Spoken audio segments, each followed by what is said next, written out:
Looks like it's still just you and me here. There we go. Oh, yeah. Some people are Okay. trickling in. We'll let people trickle in for a bit before getting started, everyone. Thank you for joining.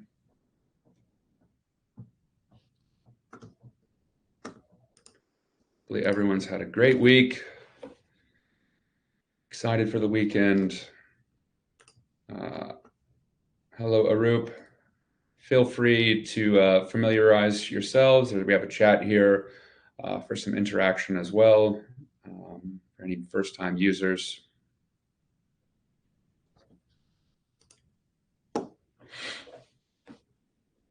We need like some elevator music or something while we while we're waiting here.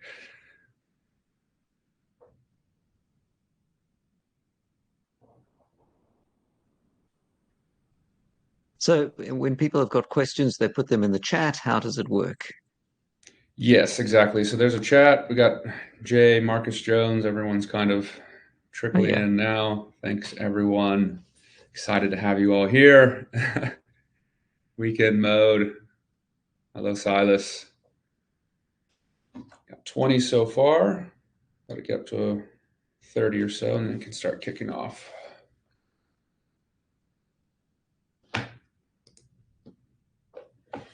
Thank you, everyone, for joining as well. Maybe on your lunch breaks. Where's everyone joining from? Text into the chat. Maybe we can make it interactive here. I saw someone tweeted saying they really dislike it at the beginning of calls where people go, "Where are you from?" And Oh, really? I was thinking the reason is once upon a time you used to say, "Hey, how you doing?" And then COVID hit and everyone went, "Well, not feeling very Yeah. well, depressed, got COVID." So people went, "Never ask how people are doing." But you have to have an icebreaker. So you go, "Where are you Yeah. from?" Okay, In so the U in the it's U now hard to yeah. yeah, in the UK it's always how's the weather where you are, I feel like.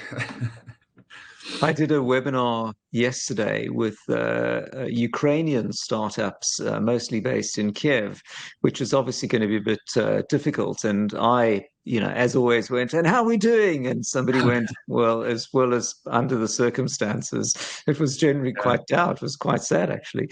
But Yeah. yeah. Yeah, we have a few members of our team based in Ukraine, and I've had that experience as well.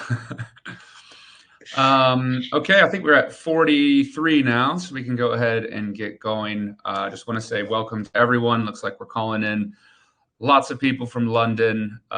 We've got a Leeds person here. Let's go Leeds United tonight. Big game. We'll be watching that. We have a few founders as well from Leeds. Bon appetit if you're watching while on your lunch break. We are super excited to be joined by Anthony Rose today. He is serial entrepreneur. He's now co-founder and CEO of SeedLegals. SeedLegals is a resource that I use personally as a founder whenever I was founding. It is a great resource for your early corporate legal work. They assist with all of that, data rooms, SEIS, advanced assurance, SEIS compliance. Not only did I use them, we also pretty much direct all of our founders at Hyper to SeedLegals at a certain point, whether it be for the advanced assurance or for the compliance. Anthony, thank you for joining. We're joined by many aspiring entrepreneurs, most of them very early stages in their journey. So it'd be great to get a little bit of a background into you and how you came up with SeedLegals. All right, thank you, and hello everyone. So I'm Anthony. Years ago, I used to be in hardware, then 3D graphics, and I was living in Australia. Then I moved to the UK and joined the BBC. I headed up BBC iPlayer. Learned how to run a large team and create products that all users love. But then it was time to get back to startup roots. I left, built a startup, sold it, built another startup, sold it, invested in a few, and got tired of paying lawyers. And then I met my business partner, Laurent, genius XVC serial angel investor, and we got together to create SeedLegals so that no one else needs to go to a lawyer, at least for corporate fundraising and other things. Divorces are a separate one. So we're now 160 people at SeedLegals. We're mostly based in London. We have an office in France and in Ireland as well. And our goal is that for everything as an entrepreneur, there's now a platform for that. And it's not just about the legals, but it's about the information, data, videos, knowledge on how to do everything. So anything you need as part of your startup journey, my goal is between the platform and our team to be there to help. And of course, having been a serial founder myself, and I know that one of the things we're going to talk about is being your own audience. If you can build a product that you use and it works for you, and you're representative of the audience, that's a great start. So I can't imagine running a business not on SeedLegals. Awesome. Yeah, you have quite the experience. I think, having that initial experience as a founder, you kind of just alluded to it. A lot of people call it founder market fit, which is where you as a founder lived and experienced the problems that you're now seeing. Like how much weight do you put on the importance of a founder having that? Is it possible to go out there, and what kind of strategies would you use if you didn't have that lived experience? That's a really great point. So I learned this first at the BBC, where in the initial days of BBC iPlayer, the problems were all technical, how to have the internet not fall over and the video not buffer and compress it in somewhat real time. And they're already geeky technical problems. And the users initially were largely geeky, technical, often men, middle-aged, watching Top Gear. And there was perfect sort of product market fit. I just needed to make a product that I would use myself for watching Top Gear. But then as the audience widened, it turned out people were watching EastEnders at lunch, and the requirements became things that I would never have guessed, like when we did user surveys. I want to be able to operate with one hand because I'm eating a sandwich with another while watching EastEnders, and it needs to remember like the 10 minutes that I've watched so that I can have lunch and resume later and so on. So if you are the audience yourself, you build it for what you want. And if you represent other people, you just keep going until it works for you. So at SeedLegals, every time, obviously all the people we hire, we use our own employment agreements. So every time somebody, is in a different country and it needs extra wording, we just sort it, and then you get to product market fit quickly. However, in many cases, as a founder, you can be your own audience, and that's why you created the products. But often it's the case that either you or your team are not. So a typical use case is you making a product for, wills or funerals or insurance for elderly people, and all your developers are in their 20s or something, and you're in your 20s or 30s, but your audience is in their 80s. And that becomes difficult because you have no idea if they're using an iPhone, what font size do they use. Your dark mode pattern is probably going to be a disaster. So anytime you are not the audience yourself as a founder, I think things are substantially harder. And it means either you have to really learn to be your audience, which is a bit fake sometimes, or you need to employ people who will represent your audience, or you need to do a lot more research. So it's not always possible, but life is much easier if you're your own audience. Amazing. And I think one of the ways that you kind of get around that is really ideating early on with some user and customer feedback. How do you incorporate user and customer feedback at SeedLegals? Well, it's a good point because I'm quite fixated, as my colleagues know, on what I call, customer-driven development. So I talk personally to customers many every day, and of course I'm on events and meeting people. And by doing that, the founder/CEO sees exactly what customers want, because all too often what happens is you sit huddled in your office, you build stuff, you put it on your website, and there's no real connection between people looking at your website and what you're building. And you have to break that wall. And the first way to break the wall is to use a chatbot on your, not an AI chatbot, but a chat bubble on your website, like Intercom or HubSpot or others. so that all the drive-bys on your website become interactive experiences. Because when people go to your website and they just leave, you have no idea why. But imagine that, the chatbot pops up and goes, "Can I help you with X?" So come up with a question that's going to elicit a response. Hey, are you looking to do X or Y? Don't just go, "Can I help you today?" And then when people begin interacting, then you can turn those drive-bys into conversations. And then you want to involve as many people in your team as possible in those customer interactions. So at SeedLegals, the way it works is that, as the chat bubble becomes an important part of the way our customers interact with us. It's not just a platform, but our support team will try to answer all questions, but when they can't, they'll pop it in a Slack channel, and the developers look in the Slack channel, and I look in the Slack channel. So the entire company is fixated on seeing what questions customers are asking. And then my mantra is, the third time somebody asks us something, let's use technology to put ourselves out of business. So can we write an article? Can we do a video? Can we improve the platform with a hint text? So you do everything manually until you are able to understand the problem space and then automate it, which I call, fake it till you make it. Not Terranos style, but it's about being awesome doing things manually. But that's not a scalable business, but it helps you learn what customers want and gives customers the answer. And then if you keep getting repeat questions of the same thing, now improve your product to do that. That is amazing, super valuable insights. I do just want to say one thing to the all the listeners here or viewers here. If you guys do have any questions, feel free to put them into the chat, and I or Anthony will field them either ad hoc or at the end.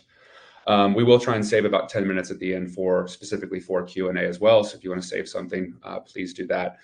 I'm going to try and kind of pivot the conversation a bit more towards what I think a lot of you are probably really interested in, and that is fundraising. So I think, let's chat a little bit about SEIS and EIS. They are investment schemes here in the UK, but let's let the expert here, Anthony, discuss that. Can you explain what it is and what is the value for early founders? Okay, so there's a fantastic government HMRC initiative in the UK which give investors a tax break. So there are two versions of it: SEIS, Seed Enterprise Investment Scheme, and its bigger brother, EIS, Enterprise Investment Scheme. What it means, and I'll focus on the SEIS piece, is that if an investor invests in your company and you can offer them these SEIS tax breaks, they can deduct 50% of their investment in your company from their income tax payable this year, or they can backdate it to the last tax year. So if they're investing £50,000 in your company, they can deduct £25,000 from their taxable income.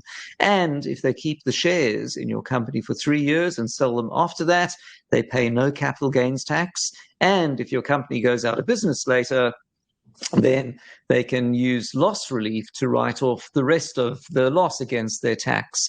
So it massively de-risks investment for investors. Now, to be a qualifying investor, you have to be a UK taxpayer because it's against your UK tax, investing individually. So basically, it's about you going out to angel investors. Now, the thing to know is that most companies promise SEIS tax relief to their investors. So if your company is not, you're relatively a lot less investable. So the magic formula is that on your pitch deck or on your pitch or your LinkedIn posts where you're telling people, hey, I'm raising, magic words, offering SEIS, and then on your pitch deck you would say, have advance assurance. So what is advance assurance? Well, actually, these SEIS tax benefits, once you've raised investment and issued shares in the company, then you do something called the SEIS compliance, which is you fill in some forms, and then HMRC gives you back a magic number called a UIR, and that then gets filled in and given to investors who can then claim their tax deductions. But the question from investors is going to be, that's awesome. How do I know that your company qualifies? Can you guarantee it? And for that, you can write to HMRC beforehand, and that's called getting advance assurance, where you fill in some information and then they write back with a letter going, you qualify and you cannot tell your investors you've got advance assurance. So generally, although advance assurance isn't legally required, most investors will ask for it. So the formula is, as soon as you begin talking to investors, it's worthwhile getting advance assurance. So when investors ask, you can go, yes, I've got my advance assurance, which is the difference between them saying, I'm in, versus great, amazing, call me when you've got your advance assurance. And you can do the advance assurance application and the compliance in a nice automated way on SeedLegals, so you don't faff around and get rejected. And the numbers are about 51% of all advance assurance applications are done through SeedLegals, and the success rate is like 98% as opposed to like 67% on HMRC, because we find the problems before HMRC finds the problems, so they correct it before you send it to HMRC. Amazing. I'm just replying to Tommy's question. Does this content only apply to people in the UK? The SEIS and EIS portion does, but we will be discussing some other early corporate legal work that might apply to you in, have you written in? Maybe Australia. Yeah. I'm not sure where you're at, but other places as well. By the way, there are a few tricks that people don't know with SEI. So because it's a deduction on your UK income tax, obviously the investor has to be the UK taxpayer because that's their deduction. But the company doesn't actually need to be a UK company. So if you have a company in Australia, for example, you can still offer, amazingly, these tax breaks to UK investors. And to do that, it's a bit more work. You have to register as a foreign entity in the UK. You've still got your Australian, for example, top company. You're raising investments in that, and we can help you sort that out on SeedLegals as well. So the interesting thing is you don't have to have a UK company. Amazing. Okay, I'm actually realizing maybe we should. I'll try and field some of them as we go, but let's save the majority of the questions here for the end, especially like the more specific ones, just so we don't get too much derailed. Going into like super valuable insights on SEIS for sure. I think let's kind of go into a little bit of the current state of fundraising in the UK. I think you've helped, and now you're helping 1/3 of all founders raise their initial rounds. So probably no one else has more insights into the current state of fundraising here in the UK. So if you could please, tell us about that a bit.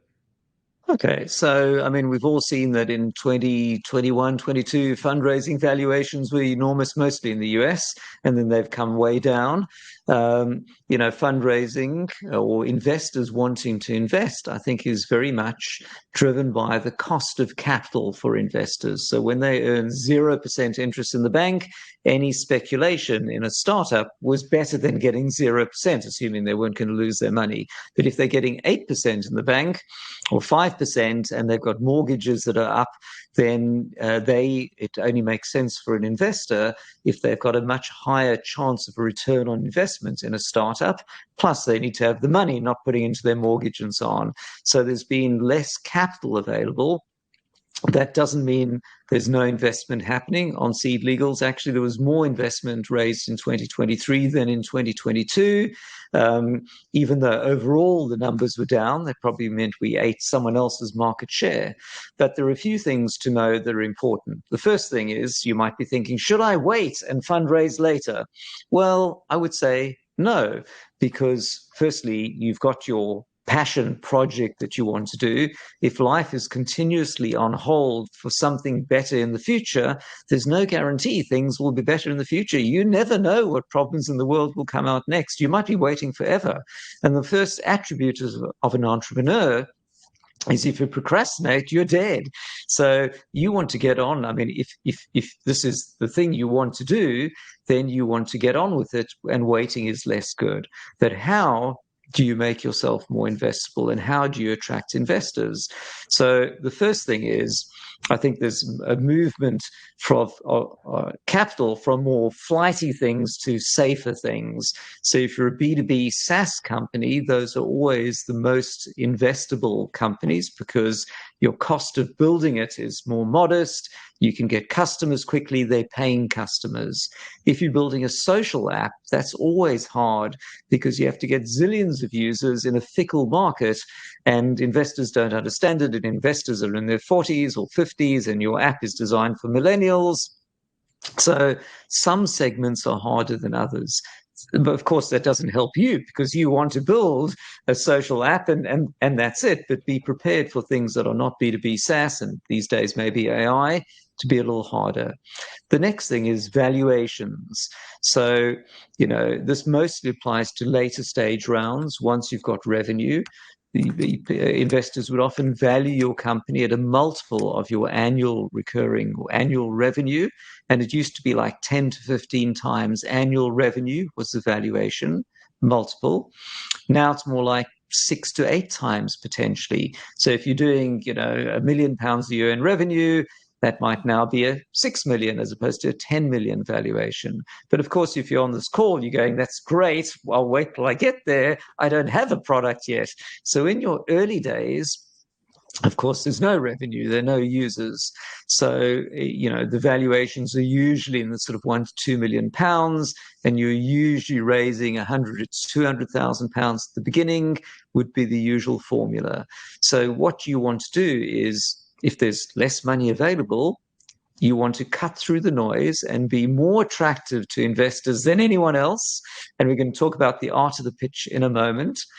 But the other thing is there's the rise, and I think SeedLegals has somewhat created that in the UK, of what I call agile fundraising. So once upon a time, the formula was like this. You're sitting there going, I need to raise investment. How much do I need? Well, I need to take out a spreadsheet, and I need to, investment raising is hard. So I need to raise for like 12 to 18 months, maybe. So let's see how much I need to raise. Well, I need 2 developers. I need a data person, a marketing, design, sales, 2 founders. That's 8 people. Let's say that's 50K a year each. So that's 400K a year. I need to raise for 18 months. I need to raise 600K. Great. And then the SeedLegals data shows that companies give away a median 15% equity in a funding round. So your investors will own 15%. If you're selling 15% equity in a funding round, it means your valuation is 5 times the amount you're raising. So the formula might be, okay, great, I'm raising 600K, 3 million pre-money valuation. That means the valuation before you've added the investment. So now you go, well, great. So now you're going to reach out to investors and you're raising at a 3 million valuation. And investors go, that's great. What's your revenue? And you go, I don't have any revenue. And they go, well, okay, how many users you've got? You, I don't have any users. Well, have you built it yet? No. They go, great, your valuation's too high, come back later. So come back later is the story of your life. The other thing is, you didn't need £600,000 in the bank today. If you had £50,000, you could start paying yourself and start hiring developers or outsource, whatever it might be. So what you really want is a method where instead of waiting forever and kissing lots of frogs to raise a big round, what if you could raise smaller amounts first? And I call that agile fundraising. And 70% of fundraising on SeedLegals is not doing a funding round. It's raising before a round or topping up a round. And raising before a round is with a seed fast, which is our name for an advanced subscription agreement. That's the equivalent in the UK of a SAFE. That's popular in the US. So a seed fast is, instead of a funding round being like a bus trip where you have to get all the investors on the bus and the bus can only leave when the last one arrives and the bus has to be full, a seed fast is like taking an Uber. So you find an investor and then you create a document that says the investor will give you money and you will give them shares when you do your funding round at a valuation to be determined in the funding round. But because they're coming in early, you can give them a 10 or 20% discount. So you can, every time you meet someone at a party, or you post on LinkedIn about the wonderful thing you're doing and you're raising, contact me, and someone says, I'm interested in investing 10K, instead of saying, great, call me in September, you can say, awesome, let me send you a seed fast to take your investment now, which will be really helpful to me so I can grow the business. And for you, I'll give you a 10 or 20% discount. And the combination of raising in this way before a round and then topping up a round afterwards, instead of doing a new round, or before doing a new round, like more than 70% of investment is now outside of a funding round. And when I explain that to people, they usually go, that's really useful. I still want to do a funding round. And then about 3 weeks later, call back and go, it's awesome. I found an investor who wants to invest 10K. What do I do next? So it's just a natural new way of fundraising. Yeah, I mean, I think everyone, you need to get used to hearing no a lot. I think even, I have some anecdotes from even like Jeff Bezos, where he heard no, hundreds of times before he finally got it funded. On that note, I will jump in and answer one question real quick. I see that Chloe asked for advice for raising seed outside of friends and family. I think this would be a great one for you to answer, Anthony. I have some ideas as well. Okay. So great question. So I think, most founders think that you're going to go to a VC for investment. VCs have got websites, you read about them on TechCrunch. And so the first thing you do is, you don't know any angel investors, of course. So you go off and you find the investor lists. You'll find them on SeedLegals and elsewhere, the top UK funds, the most popular ones in Manchester, whatever it is, and you write to them. And if they respond, then you have a conversation which almost inevitably ends with, love what you're doing, come back later. And the reality, unfortunately, is that funds will usually only invest once you've got revenue and products out there. It's just the way they work, and their risk appetite and the size of the checks they can write is larger than you need and larger than the valuation you can sustain when you're pre-product and pre-revenue. So your way to find investors initially is generally angel investors. But angel investors don't have websites saying, I'm an angel investor. So where do you find angel investors? What's the formula? And I think the formula is that you be as shameless and noisy on social and everywhere as possible. So post on LinkedIn, make sure it doesn't look spammy and a financial promotion, but, find a lifestyle picture of someone, using your app, Photoshop it, whatever it is, whatever it might be, explain the passion and project you're working on in a few words, raising investment, have SEIS and EIS, the magic words, contact me for more. And I think the more noise you make, the more interest you're going to get. And hopefully some people will contact you talking about wanting to invest or to learn more, but others will be talking about maybe as customers. Some people will tell you about competitors. People will write to you saying, dude, looks interesting, but I don't understand what it is. So you can use this as A/B testing for your message itself. If you have users, you can write to your users. And a great example of this is actually, there's a company called Sourdough Sophia, a bakery in Hackney run by Sophia. And, Sophia is a wonderful baker, but she's not a sort of fintech guru. And she has raised investment from over 100 people using seed fasts. I'm convinced that everyone who comes into a bakery, she says, would you like a sourdough baguette with bread? Would you like a baguette? And would you like to invest? So what you want to do is spread the message as widely as possible, so that, because pretty much everyone is potentially an angel investor. There are also sites like scribelabs.ai, where you can find lists of investors who have invested in certain segments, and then you can contact them. The other thing I think is what I call content marketing. So content marketing is writing blog posts, articles, and so on. And if you go to the resources section on SeedLegals, you'll find literally hundreds of articles, many of which I've written on, anything from SEIS to fundraising to finding investors to what if things don't work out. And the more content you create, you're making an SEO destination, you're creating longevity when people come to your website, you're establishing yourself as a thought leader. So, if you're selling green tea, don't just have pictures of green tea. Write articles about how they picked by people in midnight in Mount Fuji or something like that, or the ideal temperature of the water, or the oxygen, whatever it might be. So a lot of content, and then that all becomes things you can spread on social and beyond. So I think in the early days, because angel investors don't have websites, you need to spread your message widely in a way that has people get back to you, and then use sites like Scribe Labs to try and find lists of investors to write to.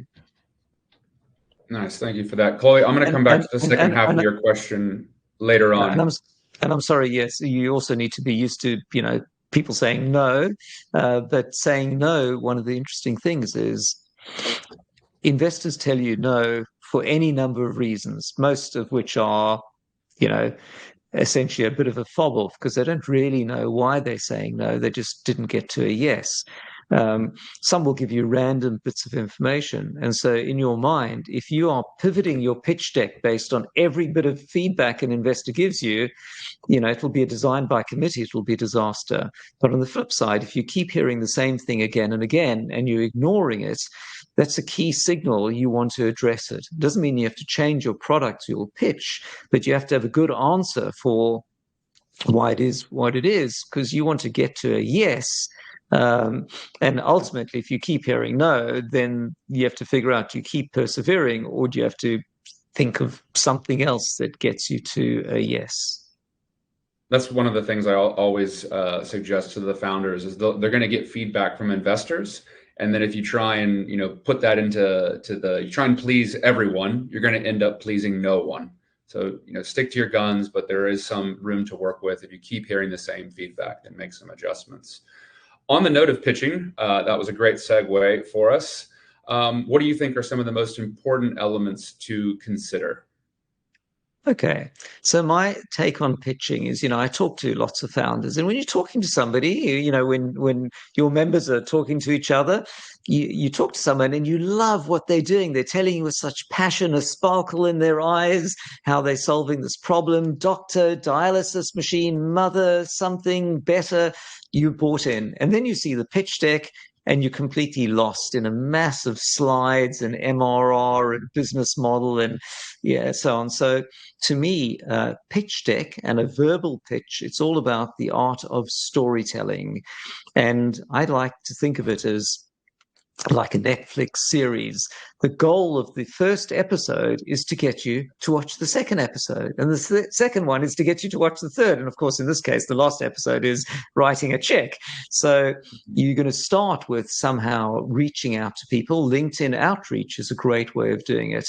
And your initial teaser is going to be a mini story in itself. But jumping back to the pitch deck to me is the story arc. And the story arc starts with, what's the problem you're solving, in the way that the reader sees themselves as the audience, the customer. How are you solving it? So you have to show me what it is. Otherwise, it's just vaporware. Maybe some nice screenshots, lifestyle images. Then you're going to get to what's the size of the market, who are your competitors, what's your 5-year business plan? So I'm going to see I'm going to make a return on investment. You're going to show me the team, the traction. And then at the end, don't forget to end with the ask slide. Now raising X amount, offering SEIS and EIS, contact so-and-so. And I'm surprised how many decks don't end with the ask. You go, thanks for showing me that. That was awesome. Dude, what do you want? But the most important slide on the deck is that very first one that establishes in one slide what you do, because realistically, nobody reads anything these days, So if the first slide isn't establishing what it is, and by the way, the best way to find this out is look at someone else's pitch deck. And if you get to the last page and somebody asks you, what do they do? And you go, I don't really know, actually. And that's a giant fail. Whereas if your first page is, something is broken, the fastest way to do X, or whatever it might be, with the lifestyle image of a person sitting at a bus stop using your app, visible, Photoshop, because you haven't built it, of course, that's just fine. And if the visuals on the slide can make clear what it is, you've actually solved a lot of the problem right there. Yeah, I think I say this to a lot of founders as well, is like they have this kind of subconscious bias that the reader would have a knowledge somewhat of what the business is. So you really have to just completely remove yourself from your business and just be like really crystal clear about what it is you do, how do you do it, and most importantly, why is this going to be a paradigm shift within the industry?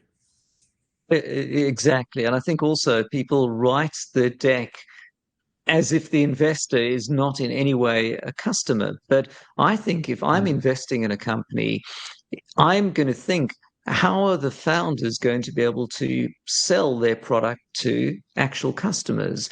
And if your slide deck for me is all about, we use distributed ledger technology to automate the thing, I know zero people in the world are going to want this, because it's showing what you do rather than the problem you solve. And that, to me, is the key problem with slide decks that I see. They describe how clever you are and what you do rather than why anyone wants it. So your slide deck, to me, needs to, even though it's targeted an investor, if the investor can see it as a customer and it's solving a problem, even if they don't need that particular solution, if they see how people did want that solution, would want it, then that's a great start.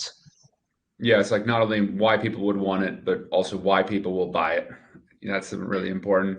I think one of the other things I want to just touch on within, as a founder, you really have to just be getting comfortable with selling at all times. You're selling your business to investors, selling, let's say, the vision, the future to investors. You're selling your product to users. And then again, you're also selling to initial early stage employees as well. So it's very important how you hire.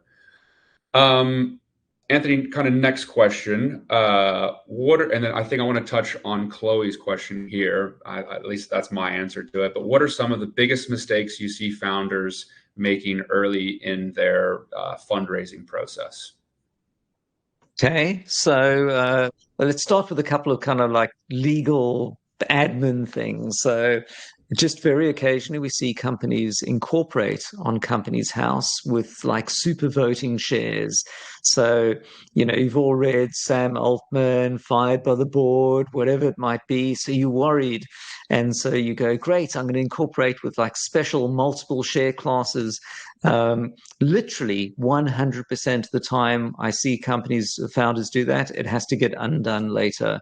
When you get to Zuckerberg's state, you can have super voting shares. Until then, if investors have more friction in your company than others, they're just going to invest in others. So the formula is, when you start your company, it's basically 100 ordinary shares split between the founders. You'll do a share split later.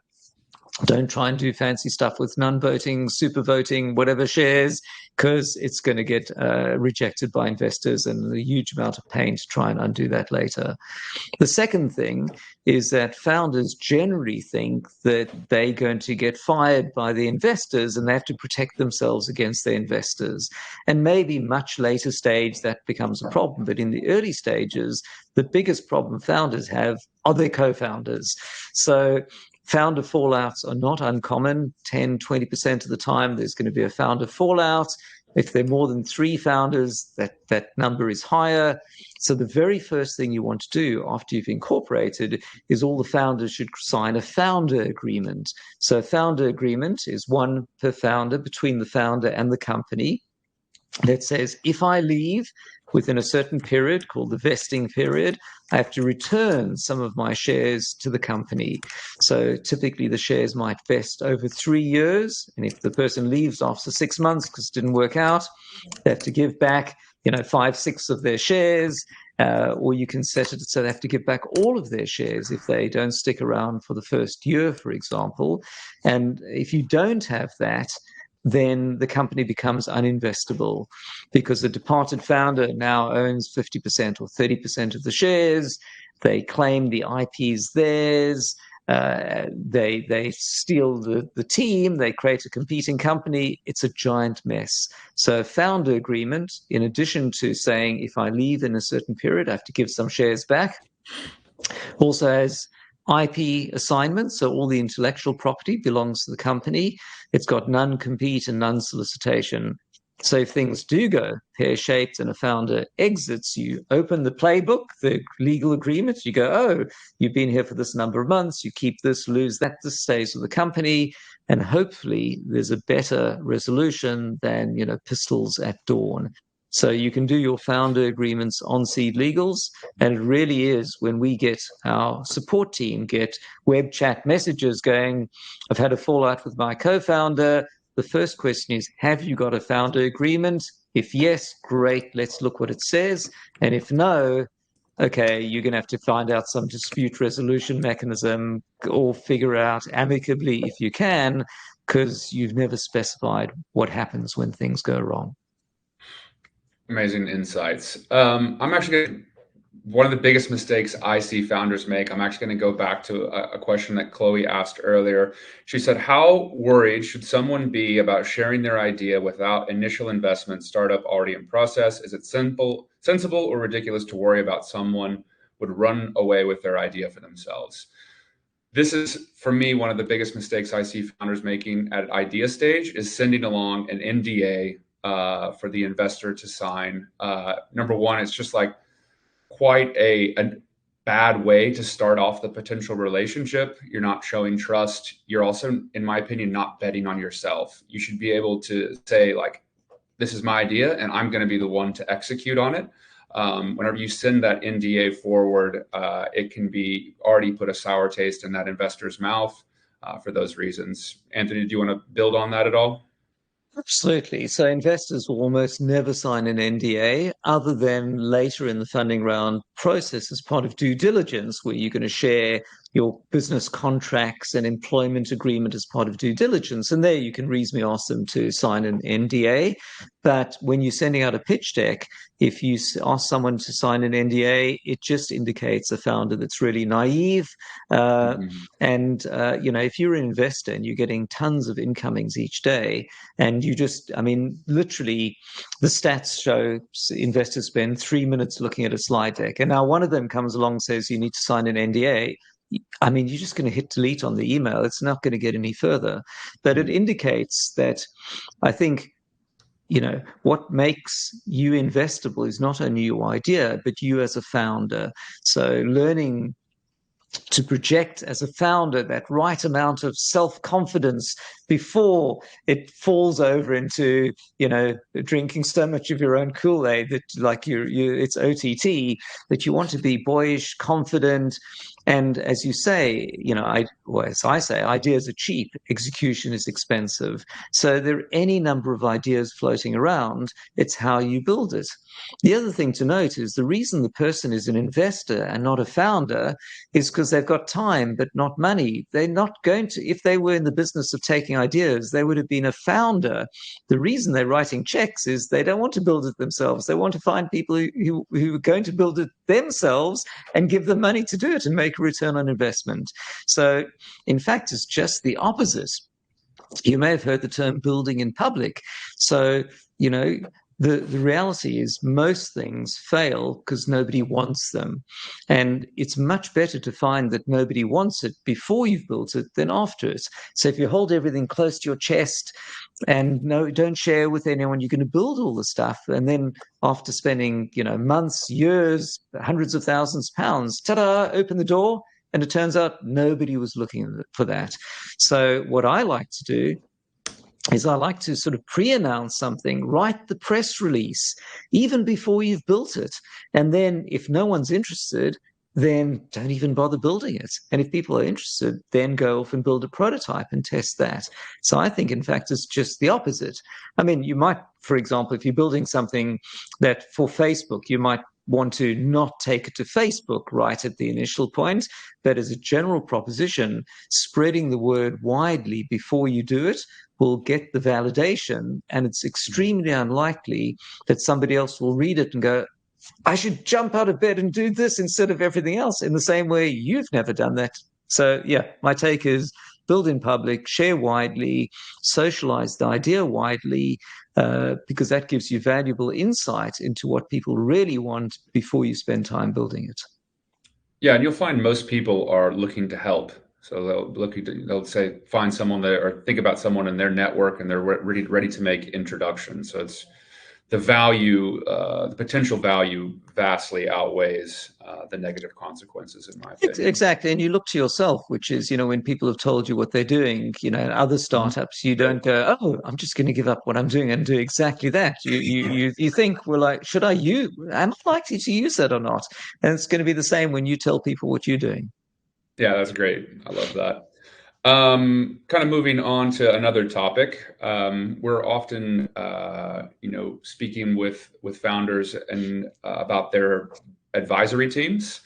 I know that you have your own thoughts about advisory teams, so I'd be curious to get some of your insights, about building an advisory team. Also, maybe if you do think it's a perfect fit, is it worth giving equity? What are the equity structures like that you see? Okay. I think that my take on advisors is I think early stage founders overvalue advisors.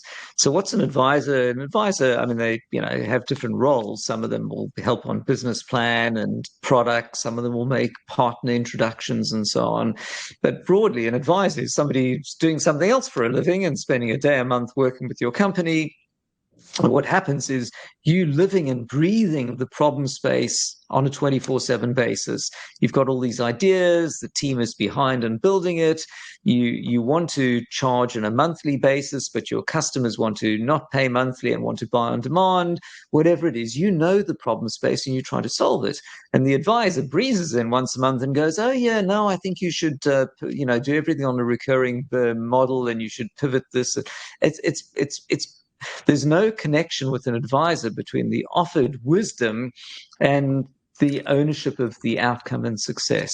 So I think I'm not a huge fan of advisors. I mean, obviously go and talk to people and get advice, but I think that founders, when they bring on advisors, may overvalue the perceived, advice they're going to get.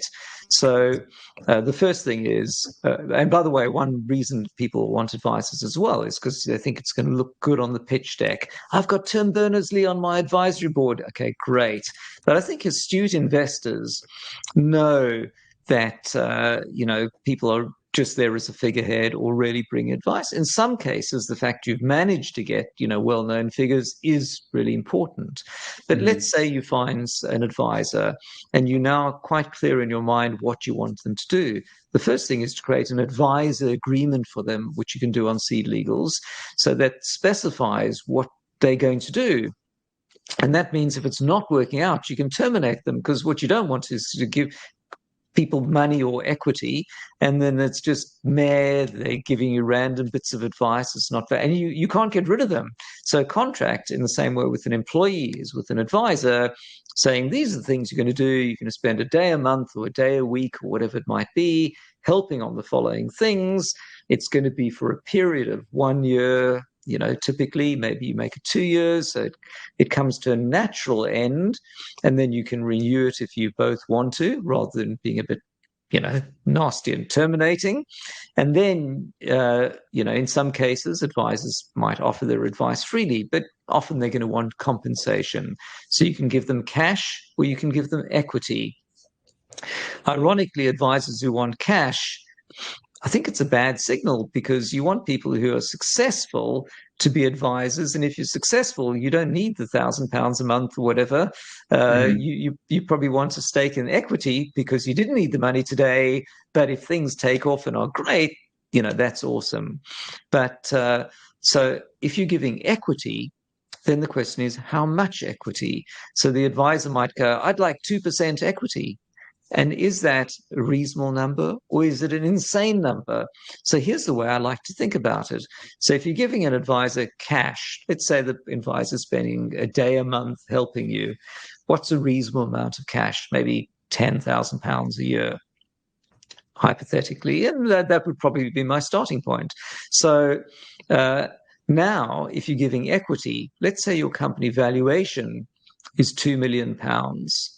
So 1% of that is £20,000. So 0.5% is £10,000. So you would say, the advisor, I could give you £10,000 a year, or I can give you 0.5% equity vesting over 1 year. So whenever you give equity, always make it vest over a period, because in the same way, you don't pay the advisor their entire annual salary on January the 1st, you pay them by month. Likewise, you're going to give them some shares, or typically share options, and they're going to vest over 1 year. So you can decide what to do the next year, and you calculate the amount of options based on the value of the company, designated as a pound amount to calculate it. And then, of course, you can also agree with the advisor, for the purpose of the equity calculation, let's do £10,000 and let's base it on a 2 million valuation. And then I'll give you share options, and we'll create an unapproved option scheme, which is the way you'd give options to advisors. So that would be the formula I would suggest. Amazing. So we're going to open up to some Q&A. If you have any really burning questions, please send them back in or drop some new ones in. I have one more question. That's, where do you think founders should be prioritizing their time pre-revenue? Good question, of course. Well, it said the first salesperson in the company is the founder. And when we started SeedLegals, I was literally on a beanbag in the corridor outside our office to not disturb our team who were developing, talking to customers. So, if you talk to customers directly, then you will see what they really want. The other good advantage of being an initial salesperson is if you go and hire a salesperson too soon and you've got nothing really ready to sell, the salesperson twiddles their thumbs and becomes frustrated and leaves because you keep promising you'll have a saleable product soon. So I think the first thing is the ability to sell. And of course, you're selling not only to customers, but you're selling yourself and your vision and your team to investors, and you're selling your business to people you're going to hire so that everyone goes and follows you on your journey and joins this early stage company. So a great attribute is the ability to sell and actually doing that. If you're not the type of person who, is going to be the salesperson yourself, then, make sure your co-founder is. So at SeedLegals, I'm the guy who's front of house, talking to people. My co-founder is more strategy, back office, planning, revenue, and so on. And I guess I'm more the extrovert. He's more the introvert, and that works together.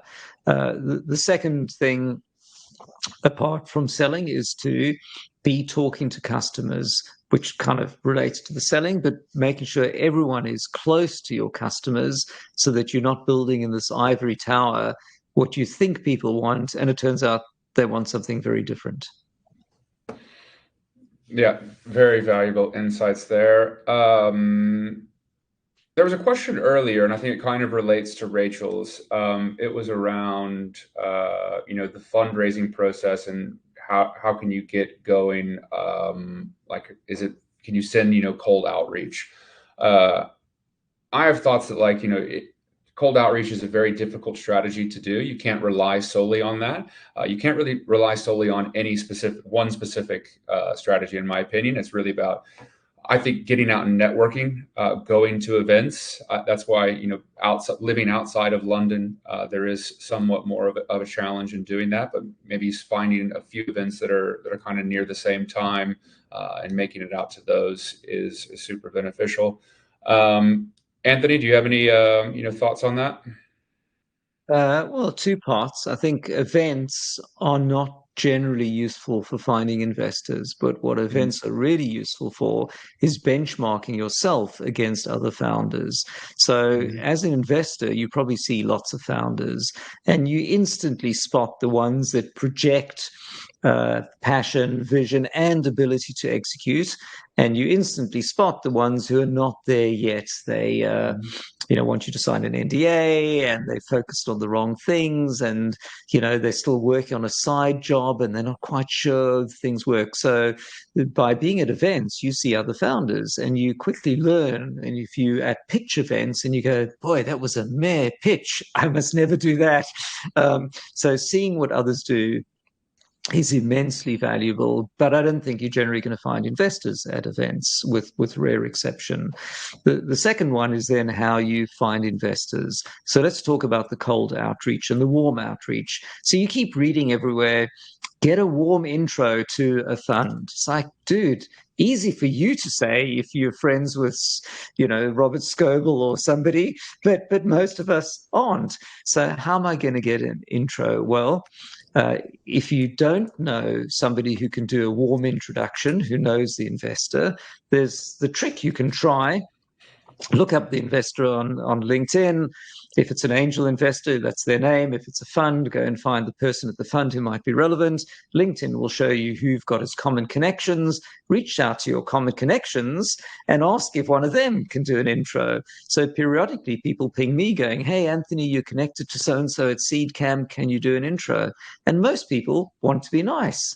So if somebody asks me, please don't, by the way, but if people ask me, then I will look in Outlook and I'll look at when I connected with the person. And if like I connected to them in 2013 and we've never spoken since then, it's, I'd write back to the person going, it's great, but it's going to be kind of random.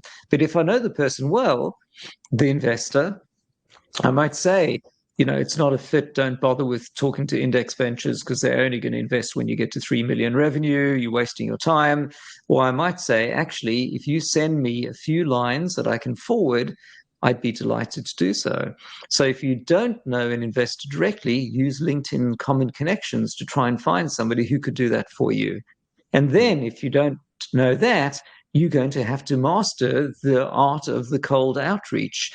And so the cold outreach is, I have a lot of people pinging me, and I'm sure you get, everyone gets random, generally spam incomings, and you can see it at a glance. If somebody says, I hope your day is going well. It's like, I've already hit delete on that.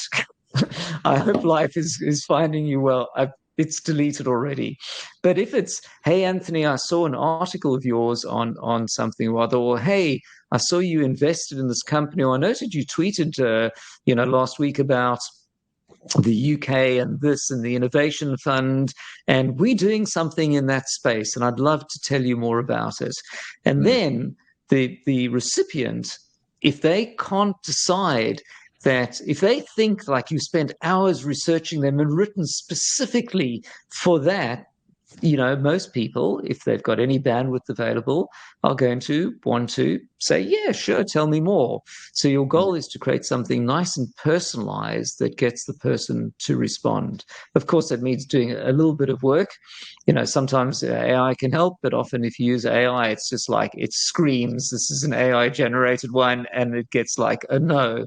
So, but if you can work some common connection that has the recipient see why you emailed or messaged on LinkedIn them directly, and with something that responds like the Netflix episode, you just want them to go, yes, tell me more, and then there's your foot in the door.